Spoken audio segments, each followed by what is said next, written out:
사도신경으로 우리 신앙을 하나님께 고백하겠습니다. 전능하사 천지를 만드신 하나님 아버지를 내가 믿사오며 그 외아들 우리 주 예수 그리스도를 믿사오니 이는 성령으로 잉태하사 동정녀 마리아에게 낳으시고 본디오 빌라도에게 고난을 받으사 십자가에 못 박혀 죽으시고 장사한 지 사흘 만에 죽은 자 가운데서 다시 살아나시며 하늘에 오르사 전능하신 하나님 우편에 앉아 계시다가 저리로서 산자와 죽은 자를 심판하러 오시리라. 성령을 믿사오며 거룩한 공예와 성도가 서로 교통하는 것과 죄를 사하여 주시는 것과 몸이 다시 사는 것과 영원히 사는 것을 믿사옵나이다. 아멘. 우리 함께 찬송가 370자 함께 찬송하도록 하겠습니다.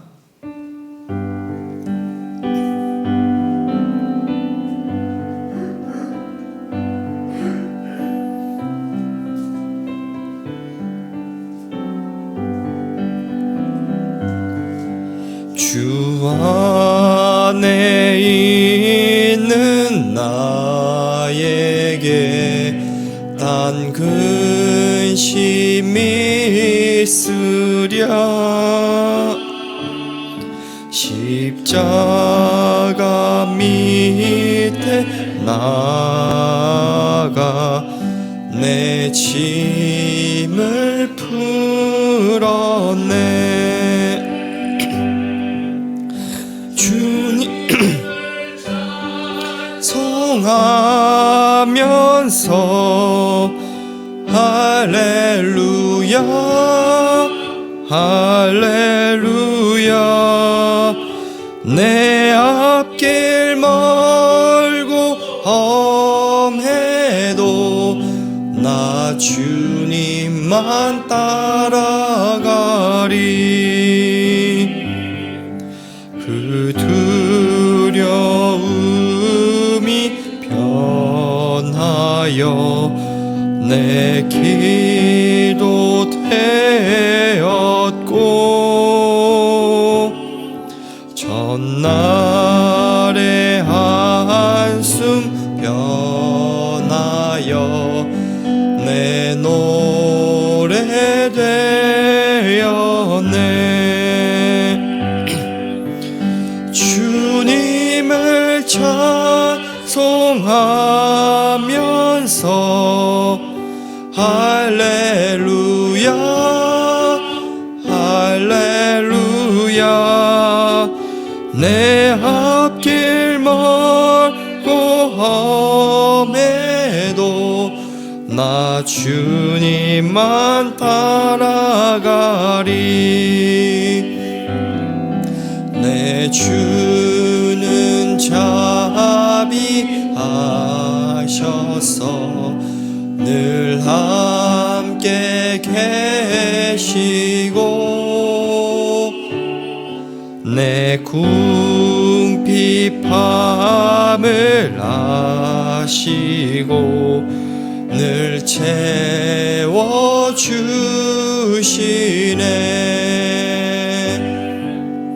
주님을 찬송하면서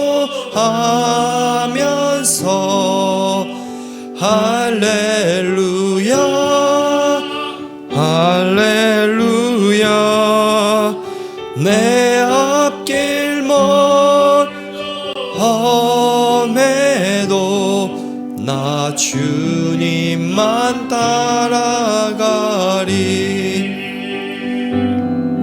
내 주와 맺은 언약은 영불변하시니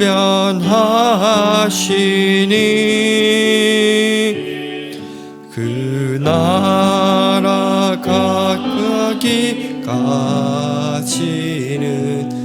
늘 보호하시네.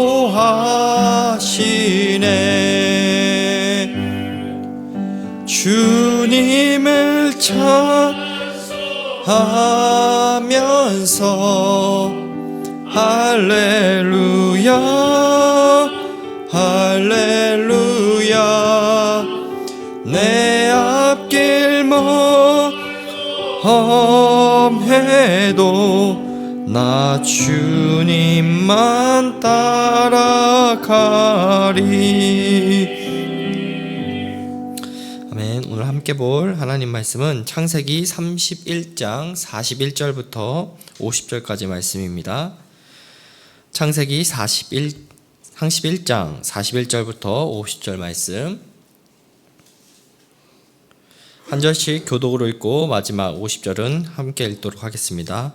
내가 외삼촌의 집에 있는 이 20년 동안 외삼촌의 두 딸을 위하여 14년, 외삼촌의 양떼를 위하여 6년을 외삼촌에게 봉사하였거니와 외삼촌께서 내 품삯을 10번이나 바꾸셨으며 우리 아버지 하나님, 아브라함의 하나님 곧 이삭이 경외하니가 나와 함께 계시 아니하였더라면 외삼촌께서 이제 나를 빈손으로 돌려보내셨으나 다마는 하나님이 내 고난과 내 손의 수고를 보시고 어젯밤에 외삼촌을 책망하십니다.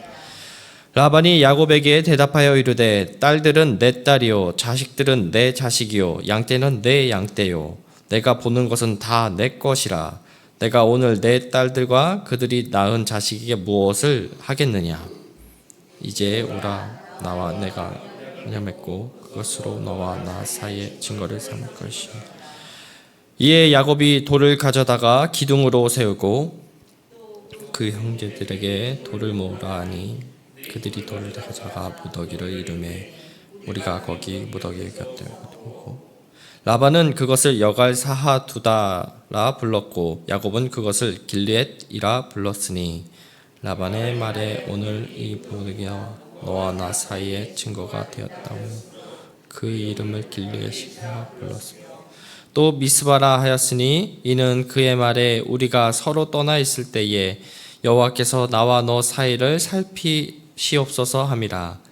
만일 내가 내 딸을 박대하거나 내 딸을 외에 다른 누가 함께 하시는 너와 너와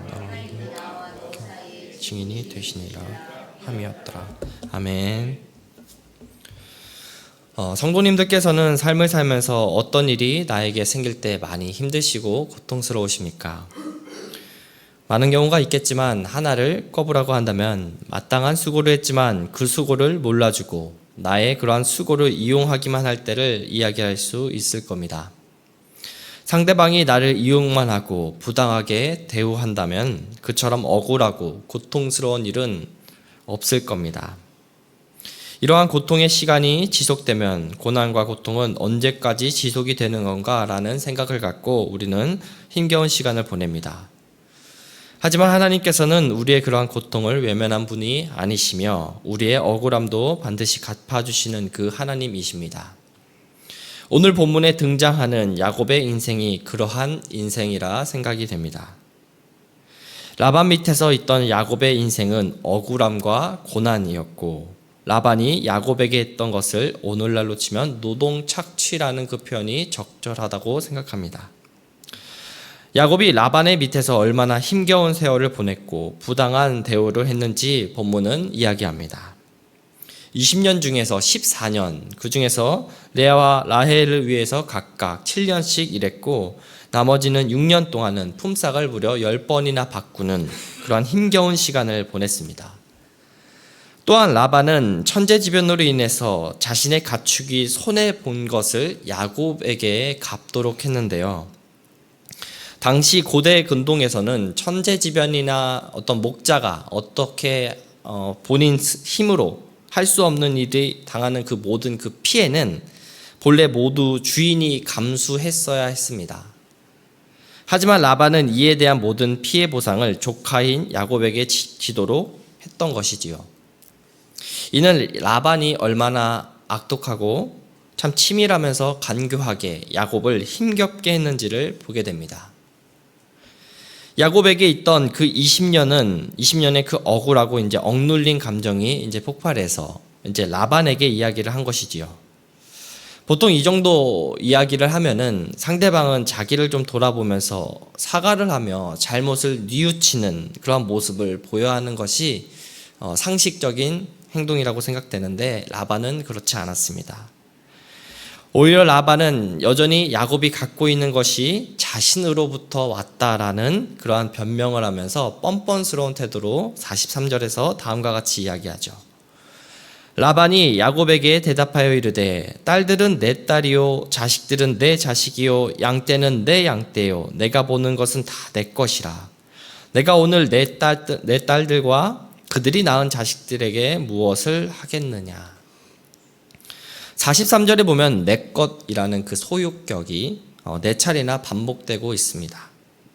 라반은 레아와 라헬이 자신의 딸들이기 때문에 내 자식이라는 그런 소유권을 지금 주장하고 있는 것인데요. 하지만 우리가 잘 알다시피 야곱은 이미 레아와 라헬을 아내로 얻기 위한 각각 그 7년, 총 14년을 일하며 모두 다 지불했습니다. 그렇게 라반은 더 이상 자신의 딸들에 대한 그 소유를 주장할 수 없습니다. 그런데도 라반은 지금 자신의 그런 잘못을 인정하지 않고 모든 것이 내 거라는 그런 뻔뻔스러움과 욕심 있는 태도를 여지없이 보여주고 있습니다. 라반의 이러한 비상식적인 그러한 태도와 모습 속에서 창세기를 읽는 저희들로 하여금 독자들은 두려움과 걱정을 하게 됩니다.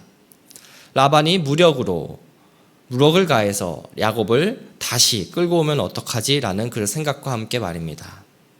그런데 라반은 이 상황에서 뜻밖의 야곱과 평화의 그러한 조약을 체결하고자 합니다. 이는 하나님께서 전적으로 야곱의 그 삶 가운데 개입하셔서 야곱과 함께 하시며 야곱을 하나님께서 보호하고 계심을 알려주는 겁니다. 하나님께서는 당신의 그 백성들이 결코 원수의 손에서 억울한 그러한 고통을 당하는 것을 지켜만 보는 그 하나님이 아니시기 때문입니다. 하나님께서는 먼저 라반의 꿈에 나타나 먼저 그를 경고하셨고 라반과 함께 하시는 그 하나님을 라반은 보았습니다. 라반과 야곱은 그래서 고대 근동의 그 관습을 따라 그 돌을 모아서 언약의 증거물로 그 돌들을 쌓으면서 언약을 체결했는데요.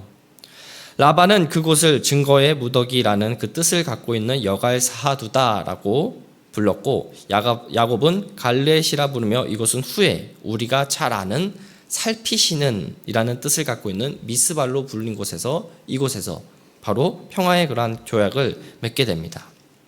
여호와께서 우리를 살피신다라는 그 뜻을 갖고 있는 것이지요. 그러면서 라반은 이제 딸들에 대한 두 가지의 이야기를 야곱에게 합니다. 첫째는 야곱이 레아와 라헬을 박해하거나 다른 아내를 맞이해서는 안 된다라는 것을 이야기하고, 둘째는 서로의 영역을 침범해서 안 된다는 그런 불가침 조약을 제안하는 것으로 이제 오늘의 본문의 이야기는 마치게 됩니다. 오늘 본문을 통해서 알 수 있는 메시지 두 가지만 나누고 오늘 설교를 마치고자 합니다. 첫 번째는 세상의 불의 속에서도 우리를 돌보시는 그 하나님의 손길입니다. 야곱은 라반 밑에서 노동착취를 당하는 그런 어려움을 겪었습니다. 그 힘든 노역의 고통 속에 나왔을 때 라반은 야곱을 그냥 놓아주려고 하지 않으며 뒤쫓으며 다시 붙잡으려고 했었죠. 하지만 하나님께서는 야곱과 함께 하시며 라반의 꿈에도 나타나시며 야곱을 더 이상 라반의 불의 가운데 놓지 않으시고 그를 구원하셨습니다. 하나님은 주권적으로 야곱의 인생 가운데 개입하시고 야곱을 라반의 손에서 보호하셨습니다.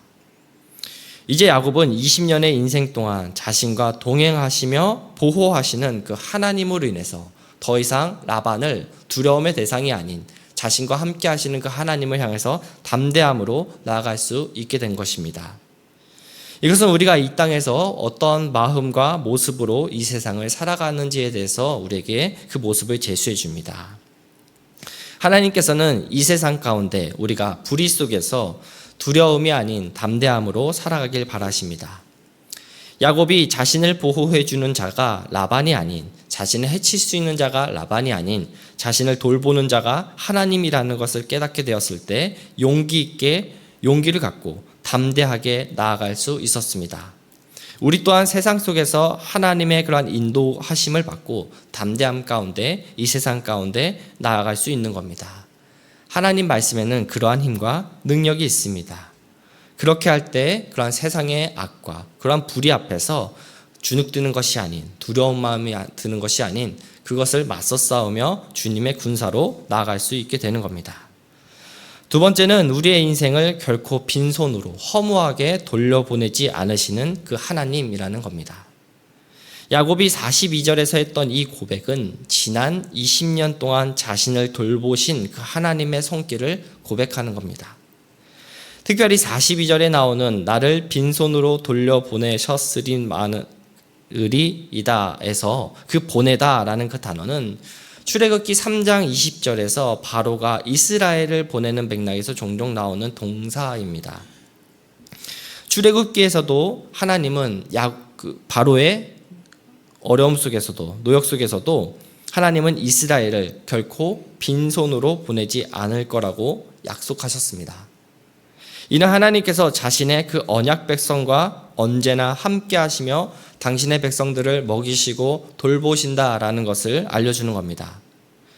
창세기는 오늘 야곱의 그 이야기를 통해서 야곱 개인을 넘어서 이스라엘 공동체까지 모습까지 하나님이 어떻게 돌보시고 살피시는지를 말씀해 주는 겁니다. 하나님이 야곱을 라반의 착취 속에서 그를 빈손으로 돌려보내지 않으신 것처럼 이후 출애굽 가운데서도 이스라엘 백성들의 그 억울한 노역 속에서도 빈손으로 출애굽을 나오게 하지 않으셨었습니다. 20년의 세월을 견디며 함께 하신 하나님이 출애굽 400년의 그 노예의 시절 속에서도 함께 하셨습니다. 그 하나님이 오늘날 저와 여러분 가운데 함께 동일하십니다. 부활하신 예수님께서도 제자들에게 다음과 같은 말씀을 하셨죠. 내가 너희에게 분부한 모든 것을 가르쳐 지키게 하라. 볼지어다 내가 세상 끝날까지 너희와 항상 함께 있으리라 하시니라.